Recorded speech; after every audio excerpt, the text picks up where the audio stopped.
Okay, I'm at the northern side of the garden, and these are two hedge plants. This variegated one gets planted over there by Ev's place in the row. Just find a hole and stick it, dig a hole and fill in the hedge some more. And this one is the red hibiscus that goes on the north side of the property. So I need weeding done here. You've got some cakey beets, a whole row of them right there, and you got a row of cakey carrots, and you got a lot of wild dill. I want to keep this one dill plant, and the rest of them can be pulled up. See? Dill, dill, dill, dill, dill.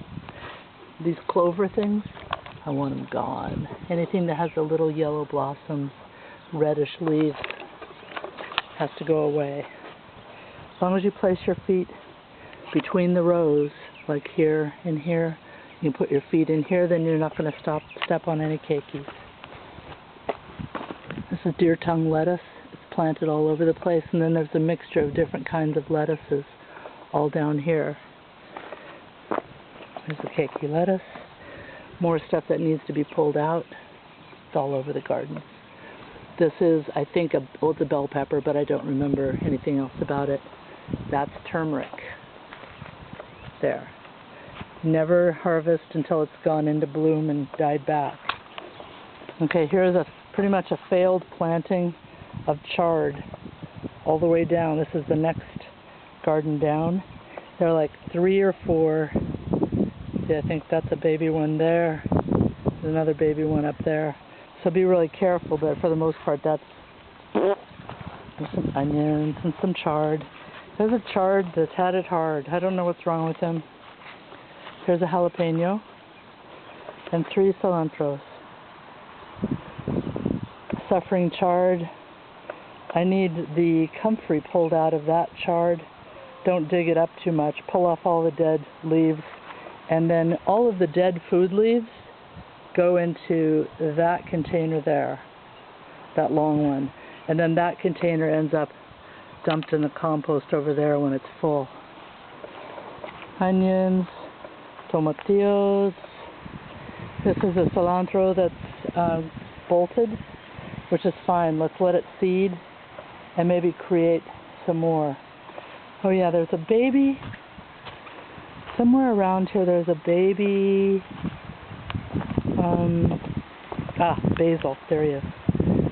Right here. We want him. This little guy here. So we want him more than we want that. Or that. Or that. So he's kind of in the middle of everything, but I want him. Because we're kind of low on basil.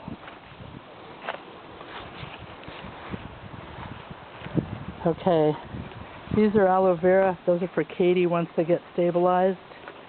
This is sorrel lettuce. I usually take the stems off and cut up the leaves or break up the leaves. A little bit of Italian parsley in this little garden box. These are new hire lettuces. I just moved those in today. There's horse manure. There's grass coming in, and there's also lemongrass taking over.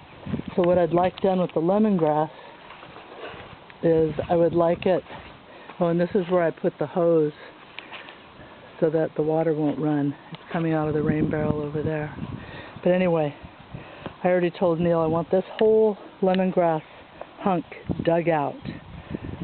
Any of the grass leaves that are brown or not tasty looking, just cut up, and I want all that stuff put over there to cover up the cardboard behind the hedge of newly planted lemongrass.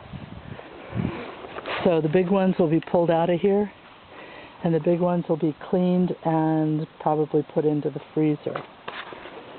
This tall grass here, this is vetiver, and I'm growing it for a number of reasons, but I want the green cut down. So I want this cut to about knee height, right next to the lemongrass, which is coming out all the way. And then I want this vetiver cut to about knee height. Same with this baby vetiver that's kind of drowning there. And the tomato plant. tomato plant is a project in itself because we live in haiku, but you want to make sure that there are no baby leaves growing right here in the crotch. So you just go through the plant now and then. You look around for any pests, and you remove these starts that are right in the crotch of each. Just look down each one and see if anything's growing out of the crotch, and you just pinch it out with your fingers. And like I said, watch for pests. Those are those little stinging guys. We've got some really big tomatoes coming here. Here's a jump of leafhopper, this green guy. And these actually, if you pick them up sideways, they stick into your finger. They're like little, I'd like to call them something. They're not my friends. I've been stuck by a number of them. And they always run to hide on the other side of the branch from where you are. I'm trying to get into these guys. They're just smashed in here. Let's go down and look at them from below.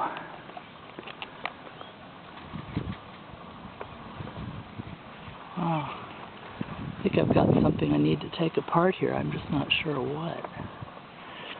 Anyhow, I'll come out and deal with this later if I remember. But as soon as these, here are a bunch of ants, so I just smash them down like that and get them from coming up, because whatever they're feeding, it's a symbiotic relationship, and they're feeding a pest further up the line, and we don't want them to do that, really. I hate to take away their job, but I never interviewed. They never interviewed for the job, they just took it. Okay, so it's really not so smashed, it's just sort of falling over. I'll have to restructure this. As soon as these start to show these tomatoes show any kind of color, you need to pull them off and get them in the house. If you're going to remove a tomato branch, because it's got dead stuff like this one, you bend it up first. That's usually the best way to take it off. Most of the time it will not rip the plant. Oh, so he's doing pretty well, but I need to restructure his house or whatever, his hale. Okay, now this is a row of new lettuce right here. That's a drowning turmeric that's holding water, and I don't know what to do with it. It probably should be dumped out and completely replanted at some point. Arugula, turmeric, cilantro, chard. This is the nicest, one nice one. It needs to be harvested. Actually, it looks like I have two nice ones there. That's just Swiss chard. Parsley. Lettuce. This is the older lettuce bed. That is bolting. And so you'll understand that when these start to flower, you're going to take this whole plant, take it out by the roots. So they're just about ready to flower. Take it out by the roots, hang it upside down in a paper bag, put it in the garage and let it dry. What else is down here? Lots of dill, tons of weeds.